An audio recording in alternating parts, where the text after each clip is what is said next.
बिस्मिल्लाहिर्रहमानिर्रहीम अस्सलामु अलैकुम वरहमतुल्लाहि वबरकातुहू। डॉक्टर मोहम्मद फ़हीम इदरीसी हर्बलिस्ट आप लोगों के सामने एक नई चीज़ लेकर आ रहा है।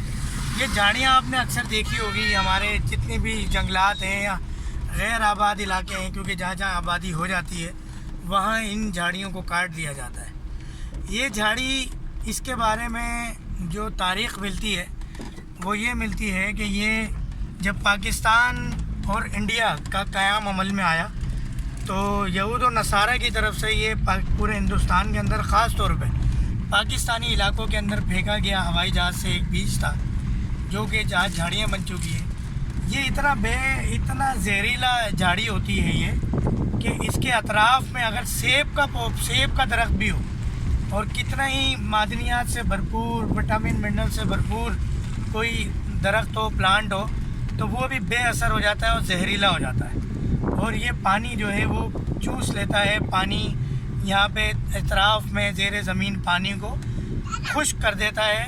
ये वो पौधा है। अस्सलामु अलैकुम वरहमतुल्लाहि वबरकातुहू। चैनल को सब्सक्राइब ज़रूर कीजिएगा।